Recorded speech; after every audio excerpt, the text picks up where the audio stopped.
আমার চাচি ছিলেন ২৩ বছর বয়সী, অতি আকর্ষণীয় একজন নারী। তার চেহারায় এখনো বয়সের ছাপ পড়েনি। এজন্য তাকে দেখলে মনে হয় না যে তার এত বয়স হয়েছে। মনে হয় ২০ বছরের একটা পূর্ণ যৌবনা এক নারী। আর তাই তাকে অনেক সুন্দরী আর আকর্ষণীয় দেখায়। কিন্তু তার স্বামী গরিব হওয়ায় তিনি আমাদের বাড়িতে একজন সাহায্যকর্মী হিসাবে কাজ করতেন। একদিন চাচি আমাকে বললেন যে তিনি আমার পায়ে তেল লাগিয়ে ম্যাসাজ করবেন। আমি বারবার তাকে বললাম, না চাচি, এটা ঠিক হবে না। কিন্তু তিনি আমার ঘরে এসে আমার পায়ে তেল লাগাতে লাগলেন, যা আমার মধ্যে এক নতুন আবেগের উন্মেষ ঘটাল। আমি তার চোখের দিকে তাকালাম এবং দেখলাম তার চোখে একটা অদ্ভুত আকাঙ্ক্ষা, যা আমি এর আগে কখনো দেখিনি। তারপর হঠাৎ করে তিনি তার আবেগকে আর নিয়ন্ত্রণ করতে পারলেন না। আর তাই সারা রাত আমি আর চাচি, আমি তখন 18 বছরের দীপ্তিমান তরুণ। ওই সময় আমার চাচি আমাকে সব সময় অনেক যত্ন করতেন। ছোটবেলা থেকেই তিনি আমার সব কিছুর খেয়াল রাখতেন। আমার ভালো লাগা মন্দ লাগা থেকে সব কিছুই তিনি জানতেন। আমি কখনো ভাবিনি যে আমি আমার শৈশবে যেভাবে চাচির কাছে থেকে এত যত্ন পেতাম, সেই একই দৃষ্টিকোণ থেকে আমি আবার এমন কিছু অভিজ্ঞতা পাব। আমার মা বাবা 1 মাসের জন্য দুবাই যাচ্ছিলে এবং এই সময়ে মা আমার আর বাড়ির দায়িত্ব আমার চাচিকে দিয়ে গেলেন। পরের দিন সকাল 8টায় যখন আমার মা এবং বাবা দুবাই যাচ্ছিলেন, তখন পুরো বাড়ির দেখাশোনা করার দায়িত্ব আমার চাচির উপর এসে পড়ল। আমার চাচি সব জানতেন এই বাড়ির বিষয়ে, কোথায় কি রাখা আছে, কখন আমরা খাবার খাবো, কখন কি লাগতো। চাচি আমাকে সব কিছু দিয়ে সাহায্য করত। তাই মা বাবা চলে যাবার পর তেমন অসুবিধা হয়নি আমার। তিনি বেশ সুন্দর করেই সংসার চালাচ্ছেন। তাই আমারও চাচির প্রতি অনেক ভালোবাসা জন্মে গেছিল। মা বাবা এটি শোনার পর বেশ চিন্তামুক্ত হলেন। আর মা বললেন, বাড়িতে কেউ নেই, তাই ভালো করে যেন আমরা থাকি। কোনো ধরনের অসুবিধা হলে যেন তাদের আমি জানাই। চাচির দিকে লক্ষ্য করলে দেখতাম আমার প্রতি তার ভালোবাসা দিনকে দিন বেড়েই চলেছে, যা আমাকে অনেক চিন্তায় ফেলেছিল। আমি মনে মনে চাচিকে অনেক পছন্দ করতাম। তার চলাফেরা আমি সব সময় লক্ষ্য করতাম। চাচি আমাকে অনেকে ভালোবাসেন। ছোটবেলায় তিনি আমাকে নিজের হাতে অনেক কিছু খাইয়ে দিতেন, আমার অনেক যত্ন নিতেন, যা আমার অনেক ভালো লাগত। তারপর আমি লেখাপড়া করার জন্য বাহিরে চলে গিয়েছিলাম। কয়েক বছর পর বাড়িতে এসে দেখি চাচি আমাদের বাসায় এখনো কাজ করে। সেদিন তার কোমল হাতের স্পর্শে এক অদ্ভুত অনুভূতি পেলাম। এত বছর পর তার সঙ্গে দেখা হওয়ায় আমি খুব খুশি হলাম। আমি তার রুমে গেলাম, যেয়ে দেখি তিনি কাপড় পাল্টাচ্ছেন। তিনি আমাকে দেখে বললেন, তার কাপড় সব নাকি নোংরা ছিল, পরিষ্কার করার নাকি সময় পায়নি আমার বাবা মা চলে যাবার কারণে। আমি তাকে বললাম, চাচি মায়ের রুমে গিয়ে কাপড় পাল্টে নিতে পারেন। আমি ভুলে গিয়েছিলাম যে তিনি তখন মায়ের রুমে কাপড় পরিবর্তন করছিলেন। আমি ভুলে মায়ের রুমে ঢুকতেই দেখি তিনি কাপড় পাল্টাচ্ছেন। তাড়াতাড়ি চোখ বন্ধ করে ফেললাম। তিনি দেখলেন আমি লজ্জা পেয়েছি। তাই তিনি শান্তভাবে বললেন, নিলয়, তুমি চোখ খুলে দেখো, আমি তোমার মায়ের শাড়ি পরেছি, কেমন লাগছে? আমি ভীষণ লজ্জায় পড়ে গেলাম। তবে তার একটু বয়স হলেও তাকে এই শাড়িতে খুব সুন্দরী দেখাচ্ছিল। তবে এই বয়সী মেয়েদের প্রতি সব ছেলেদের একটু আকর্ষণ বেশিই থাকে। কিছুক্ষণের মধ্যেই তিনি শাড়ি পরে বেরিয়ে এলেন। আমি তার সৌন্দর্যে মুগ্ধ হয়ে তাকিয়ে রইলাম, কারণ তার চেহারায় এখনো বয়সের ছাপ পড়েনি। তাই তাকে এরকম বয়সেও অনেক সুন্দরী আর অপূর্ব দেখাচ্ছিল। এভাবে কয়েকদিন কেটে গেল। প্রায় 10 দিন পর তিনি আমাকে আমার ছোটবেলার স্মৃতিগুলো বলতে শুরু করলেন। আমি খুব আবেগপ্রবণ হয়ে পড়লাম, কারণ তার স্মৃতিচারণ আমার ছোটবেলার অনেক কথা মনে করিয়ে দিচ্ছিল। একদিন গোসল শেষে আমি ঘরে কাপড় পাল্টাচ্ছিলাম। তখনই তিনি এসে বললেন, নিলয়, আমার কাছে এসো, আজ আমি তোমাকে একটি আরামদায়ক মালিশ করে দেব। এমন কথা শুনে আমি খুব অবাক হয়ে গেলাম। আমি বললাম, না চাচি, আমি নিজেই করতে পারবো। আমি একটু লজ্জা পাই অন্যদের সাহায্য নিতে। এরপর আমি তাকে অনুরোধ করলাম, আমার চিন্তা বাদ দিয়ে রান্নাঘরে গিয়ে দেখো কি নাস্তা বানানো যায়। কিন্তু আমার বারবার অস্বীকার সত্ত্বেও তিনি আমাকে সহায়তা করতে জোর করলেন। আমি মনে মনে ঠিক করেছিলাম যে যতই তিনি জোরাজুরি করুক না কেন, আমি তাকে তেল মালিশ করতে দেব না, কারণ এখন আমি বড় হয়েছি।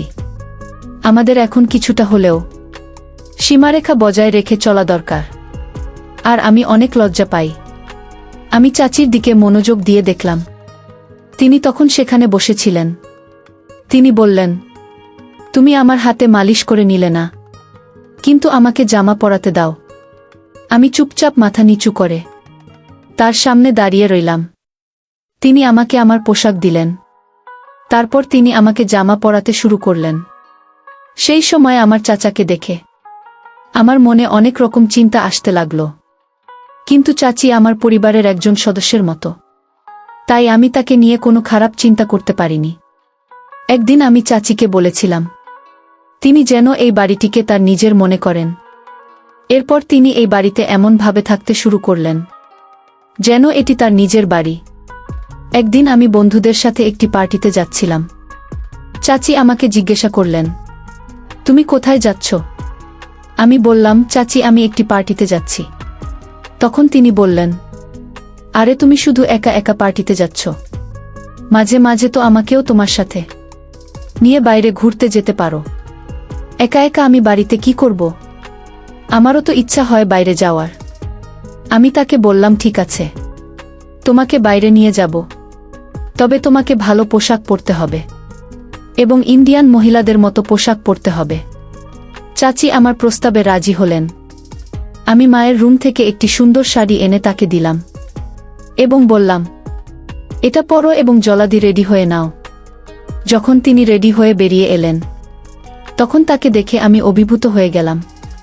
মায়ের পোশাক পরে ঘর থেকে বেরিয়ে আসতেই তাকে এত সুন্দর দেখাচ্ছিল যে তার সৌন্দর্যের আভা আমাকে মুগ্ধ করেছিল। তিনি আমার মায়ের ঘর থেকে শাড়ি পরা অবস্থায় বেরিয়ে এলেন। এই সাজগোজে তাকে একেবারে মডেলের মতো লাগছিল। তাকে দেখে আমি চোখ নামিয়ে নিলাম। তিনি বাইরে বের হওয়ার সময় দরজার সাথে ধাক্কা খেয়ে আমার উপরে পড়ে গেলেন। আমি কিছুটা লজ্জা পেলাম এবং তাকে সরানোর চেষ্টা করলাম, কিন্তু তিনি তখন আমার উপরে ছিলেন। আমি হঠাৎ অনুভব করলাম যে আমাকে সামলে উঠতে হবে এবং তাকে ধীরে ধীরে সরে যেতে বললাম। তারপর তিনি সরে গেলেন। তার উঁচু হিল খুলে রেখে আমি মায়ের একটি সাধারণ স্যান্ডেল দিলাম। আমরা দুজনে গাড়িতে করে পার্টিতে যাচ্ছিলাম। পার্টিতে গিয়ে আমার বন্ধুরা তাকে দেখে ভাবল তিনি আমার বান্ধবী, মানে আমার গার্লফ্রেন্ড। চাচি সেই ভুল ভাঙানোর পরিবর্তে সবার সামনে বললেন, তিনি আমার ফ্রেন্ড। পরে পার্টি শেষে আমি তাকে জিজ্ঞেস করলাম, তুমি এমন কেন বললে? তিনি বললেন, তোমার বন্ধুরা যখন ভাবল আমি তোমার বান্ধবী, তখন তোমার মুখে যে বিশ্বাস ছিল তা আমি দেখতে চেয়েছিলাম। তাই আমি বলেছি আমি তোমার বন্ধু। যদি এতে কোনো অসুবিধা হয় তবে আমি আন্তরিকভাবে দুঃখিত। আমি বললাম, দুঃখিত বলার কিছু নেই, তুমি যা করেছ সেটাই ঠিক ছিল। চাচি বললেন, আমি তোমাকে ছোটবেলা থেকেই চিনি, তাই তোমার চিন্তাগুলো বুঝতে পারি। আমি মুচকি হাসলাম। এরপর চাচি বললেন, এখন সবাই আমাদের বন্ধুত্বের কথা জেনে গেছে। আমি তোমার বন্ধু হতে চাই। সেদিন থেকেই তিনি আমার ভালো বন্ধু হয়ে গেলেন। চাচি আমাকে বললেন, আজ থেকে তুমি আমাকে কিয়া বলে ডাকতে পারো, এতে আমাদের জন্য ভালো হবে। তিনি একজন মহিলা মানুষ, এজন্য প্রথমে তাকে তার নাম ধরে ডাকতে কিছুটা লজ্জা পেলাম। তবে তার নাম বলার পর তিনি খুব খুশি হলেন এবং এক অদ্ভুত প্রতিক্রিয়া দিলেন, যেন লজ্জা বোধ করছিলেন। পরে আমরা ক্লান্ত হয়ে ঘরে ফিরে গেলাম। পরের দিন সকালে আমি কলেজে যাওয়ার আগে কোনো শার্ট পরব তা নিয়ে বিচলিত ছিলাম। যখন মাকে ফোন দিতে যাচ্ছিলাম তখন লিমা চাচি আমার ঘরে এসে বললেন, কোন শার্ট পরতে হবে তা নিয়ে চিন্তা করছো?